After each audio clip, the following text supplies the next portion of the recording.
Question number 6. On a page in your book, draw a rectangular border that is ये page है, ये rectangular border है और इसको हम मेजर कर लेंगे यहाँ से और यहाँ से, और that is 1 centimeter from the top and 1.5 centimeter from the left and right side. And what is the perimeter? और उन्हें perimeter बताना है border का. This is the rectangular.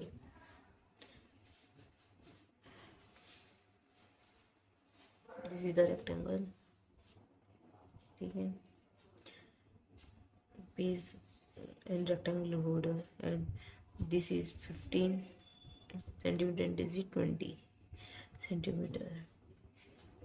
And इन्होंने कहा है कि जो rectangle that is 1 centimetre from the top and bottom से 1 सेंटीमीटर होना चाहिए, 1 सेंटीमीटर, एंड लेफ्ट और राइट से 1.5 और 1.5. तो हम ड्रॉ करेंगे.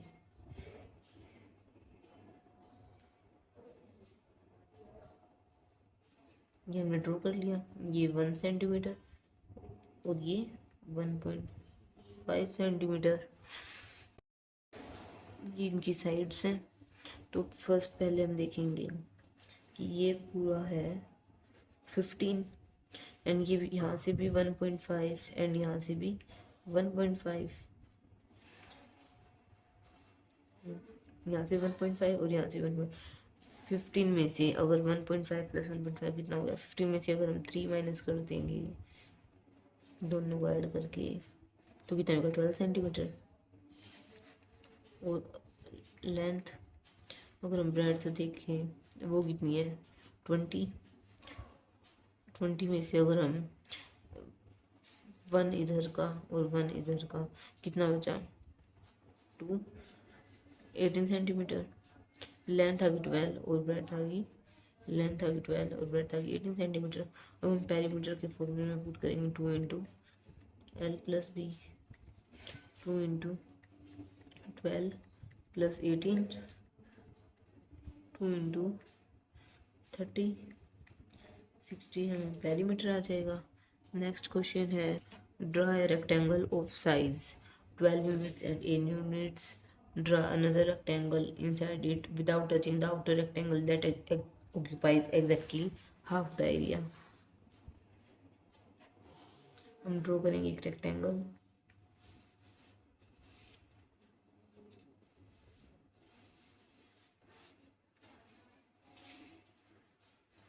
Twelve units and 8 units,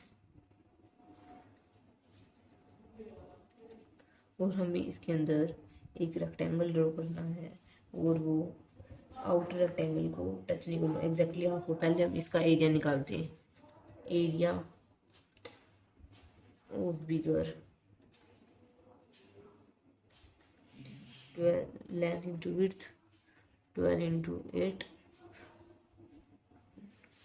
8 to the 16, 8 1 8 9, 96 and 96. ये तो 96 का हाफ करेंगे अगर हम एरिया जो स्मॉलर का निकालना हमें, वो 96 को 2 से कट करेंगे तो क्या आएगा 2 8 48 सेंटीमीटर हमारा एरिया है उसका 48. और अब हमें इसके अंदर एक ऐसा रेक्टेंगल करना है जो फिट बैठे उसके अंदर. तो हम पहले क्या लेंगे, area is equal to length into width.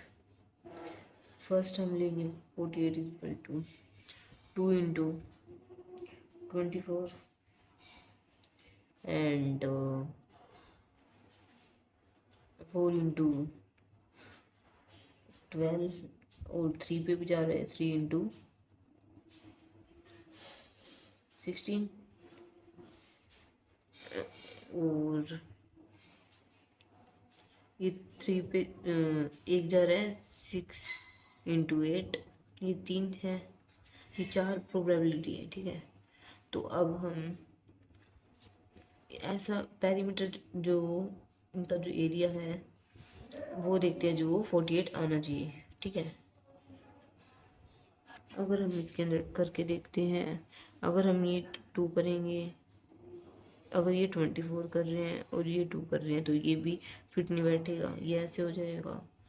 अगर ये 12 है, ये 12 ये इसके टच कर रहा है, और ये 4 ये भी नहीं होगा, ये 16 है ये इससे आउटर जा रहा है, एंड ये भी नहीं होगा, ये भी नहीं होगा, ये भी। जो 6 × 8 है, इसको हम कैसे करेंगे, 6 तो इधर से लेंगे, ये 6 लेंगे और ये 8 लेंगे, जिससे कि हमारा रेक्टेंगल पूरा फिट बैठेगा। ये जो आएगा 6 और ये 8, ये हमारा पूरा फिट बैठेगा। नेक्स्ट क्वेश्चन है क्वेश्चन नंबर 8।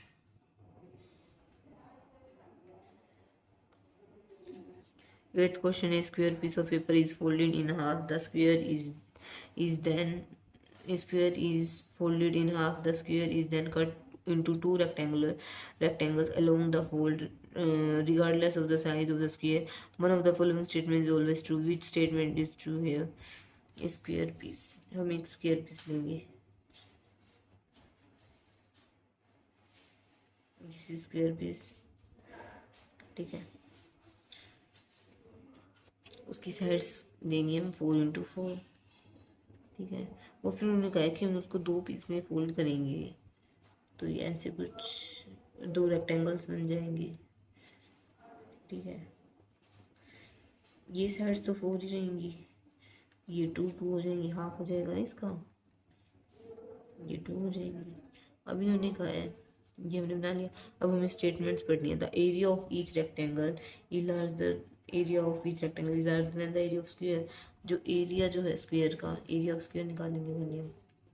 जो एरिया है जो स्क्वायर का, वो जो रेक्टेंगल होगा, एक रेक्टेंगल, उससे क्या लार्जर होगा। तो हम चेक करते हैं, एरिया ऑफ स्क्वायर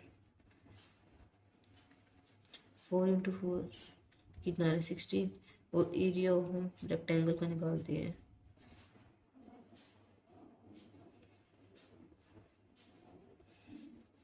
Hmm, 4 × 2 8। ये जो ए पार्ट है ये तो रो है, ये तो एरिया ऑफ स्क्वायर ज़्यादा बड़ा आ रहा है, एरिया ऑफ रेक्टेंगल तो छोटा आ रहा है। नेक्स्ट है the perimeter of square is, जो पेरीमीटर है स्क्वायर का, इनका पेरीमीटर वो ग्रेटर है perimeter of both the rectangles added together.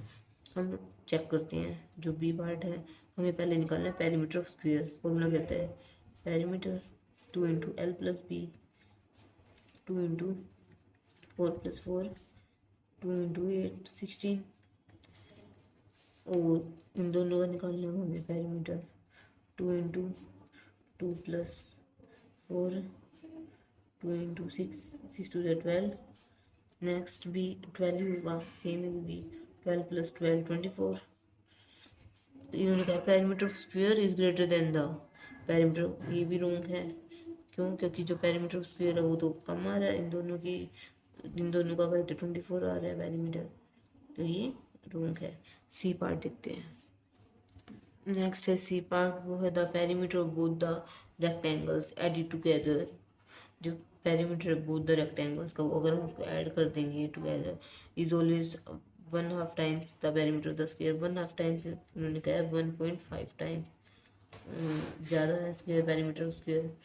तो पहले हम perimeter of both the rectangle जो है, पेरीमीटर जो हमने निकाला प्रीवियस में वो 24 था,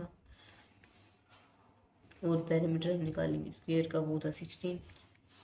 तो उन्होंने कहा है पेरीमीटर ऑफ स्क्वायर 16 है, पेरीमीटर 16, ये 24 है perimeter of both the rectangle, both the rectangle, both rectangle. अगर हम 16 को 1.5 से मल्टीप्लाई करें तो क्या आएगा, 6 5 30 0 3 5 × 5 8 इंटू में 6 और 1 0 8 और 6 14 2 14 क्या है 24।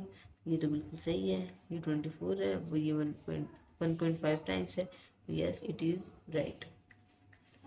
नेक्स्ट है the area of square is always 3 times as larger as the area of both rectangles added together।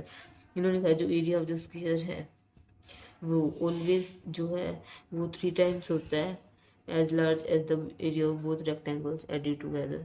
अगर हम दोनों जो एरिया है ये रेक्टेंगल इसका और इसका अगर हम ऐड करते हैं, तो हमने निकालना था, ये तो 8 यूनिट्स 1 का है, तो सेकंड का भी 8 यूनिट्स आना था, तो क्या आएगा 16 यूनिट्स इसका आ रहा था, और ये आ रहा था एरिया स्क्वायर भी 16 यूनिट्स। तो ये तो इक्वल है, ये 3 टाइम्स लॉन्गर तो नहीं है, तो ये भी रॉन्ग, डी ऑप्शन भी रॉन्ग है। Thanks for watching, do like share subscribe to my channel.